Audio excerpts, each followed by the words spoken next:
Ben Ümit Vişnelik Hastanesi'nden Doktor Naim Ay, çocuk hastalıkları ve uzmanıyım. Bugün size çocuklarda öksürükten bahsedeceğim. Çocuk polikliniklerinde en sık gördüğümüz şikayetlerden birisi öksürüktür. Yani öksürmeyen çocuk yoktur herhalde. Genelde öksüren hastalar neden öksürdüğünü çok merak ederler. Bizim çocukta öksürük sebebi en çok viral üst solunum enfeksiyonlarından olur. Hemen ardından şunu söyleyeyim, viral üst solunum enfeksiyonlarında antibiyotik gerekmez. O da büyük bir slogandır, bugünlerde de çok yaygın bir şey. Onun haricinde bakteriyel boğaz enfeksiyonları, pnömoni, alerjik rinit, astım, ani öksürükle başlar bunlar. Çocuklarda öksürük kronikleşebilir. Bu arada kronik öksürükten bahsedeyim. Kronik öksürük 3 haftayı geçiyorsa öksürüğe kronik öksürük diyoruz. O kronik öksürüklerde şöyle, öksürük varyant astım denen bir durum var. Çok nadir bilinir. Çocuk sadece öksürür, 3 haftayı geçer. Hiçbir bulgu yoktur dinleyince, ama bu çocuklar astım gibi tedavi edilirse iyi olurlar. Aileler bize bu konuda biraz direnç gösterirler. Öksürük varyant astımda astımın tek bulgusu öksürük olduğu için bronkodilatör tedaviden fayda görürler.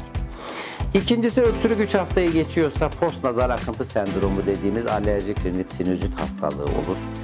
Öksürük yine 3 haftayı geçiyorsa yaşına göre de değişmekle birlikte büyüklerde de olan gastroözofajiyal reflüler. Reflüleri de yaşa göre tedavi veriyoruz. Özellikle reflüler biliyorsunuz ilk 1 yaşta rutin çocuklarda olan bir şey. Çocukları yüksek yatırmak, işte ilaç tedavisi gerekirse, kilo almıyorsa ona göre gerekirse ameliyat düşünülebilir. Uzamış öksürüklerden bir sebep de enfeksiyon sonrası uzayan öksürükler var. Bunlar mesela gribal enfeksiyondan sonra 3 hafta öksürük devam edebilir. Biz bazı ilaçlarla onları tedavi ediyoruz. Dördüncüsü de psikojenik öksürük var. Büyük çocuklarda özellikle kas sesi gibi kronik böyle öksürük haliyle gelirler. Genelde uyuyunca ya da oyuna dalınca öksürüyor. Yoksa büyük çocuklar özellikle psikolojik uzamış öksürükleri görüyoruz. Öksürüğün spesifik sebepleri de var. Tüberküloz hastalığı, boğmaca her zaman aklımızda olması gerekir.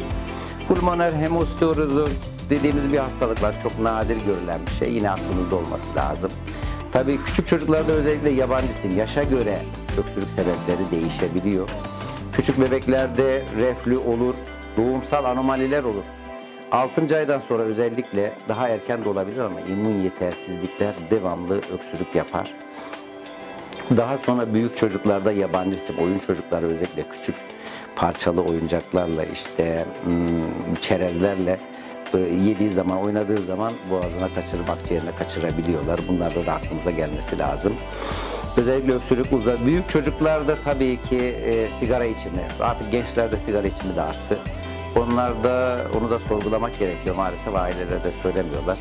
Çevre kirliliği öksürüğün en önemli nedenlerinden birisi. Egzoz, şehir kirliliği, sigara dumanı. Özellikle sigaraya maruz kalmaması lazım çocukların. Bizim son yıllarda en çok gördüğümüz şeylerden birisi astım. Viral enfeksiyonlardan sonra uzamış öksürük. Yine öksürük varyant astımı bu arada söylemek istiyorum.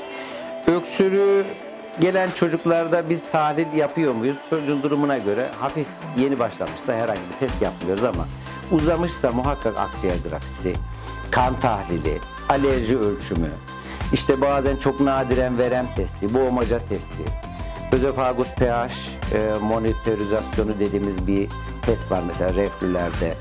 Onları yapabiliyoruz. Kan tahlili istiyoruz. Öksürük uzadıysa bir pnömoni olabilir, zatürre olabilir, işte akciğer enfeksiyonu da başka bir sebepler olabilir diye araştırmamızı yapıyoruz. Öksürük kesici ilaçlar çok kullanıyor muyuz? Genelde öksürük kesici ilaçları tercih etmiyoruz. Öksürüğü kesmek çok tehlikeli bir şey. Öksürmek insanın hayatını kurtaran bir şey. Yani öksüremezsek yabancı cismi, balgamı, sekresyonu atamayız dışarı. Öksürüğe yardımcı olucu ilaçlar veriyoruz. Bazen dirençle de karşılaştığımız oluyor. Grip şurupları dediğimiz grip şurupları özellikle çok sorgulanan bir şey. Kullanalım mı, kullanmayalım mı? Alerjik hastalığı varsa, alerjik riniti varsa, alerjik sinüziti varsa, antihistaminikler, ondan sonra dekonjestanlar çok faydalı oluyor. Onları kullanıyoruz. Kortizon konusunu söyleyeyim. Daha önceki bir konuşmamda da söylemiştim. Kortizonofobi var. Özellikle alerjik hastalıklarda kortizonlu burun spreyleri ve kortizonlu astım ilaçlarını kullanmamız gerekiyor. Bitkisel öksürüğe iyi gelecek şeyler var mı? Bal, özellikle 1 yaşını geçirmiş çocuklarda bal verilebilir. Kekik suyu.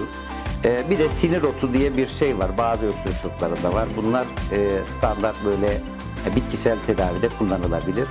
Ama öksürüğü öksürük kesiciyle değil, muhakkak doktorun görmesi lazım. Gereken tetkikleri yapması lazım. Öksürüğün sebebi yaşa göre değişiyor. Çocuklar hemen grip olunca öksürür. Her öksürükten korkmayalım ama uzarsa muhakkak doktorun değerlendirmesi lazım. Antibiyotik gerekir mi? Antibiyotik konusu çok tartışmalı. Sinüzit varsa, kulak iltihabı olduysa, uzadıysa, uzamış bakteriyel bronşit denen bir durum var. Bu da genelde antibiyotik gerektiriyor. Pnömoni zaten antibiyotik gerektiriyor. Hasta ağırsa hastaneye yatırıyoruz. Öksürüğü sadece bir şurupla tedavi edemeyiz. Bazen aileler bu her zaman öksürüyor zaten deyip gecikebiliyorlar. Öksürüğü muhakkak doktorunuzla görüşün. Benim söyleyeceklerim bu kadar. Herkese sağlıklı günler dilerim.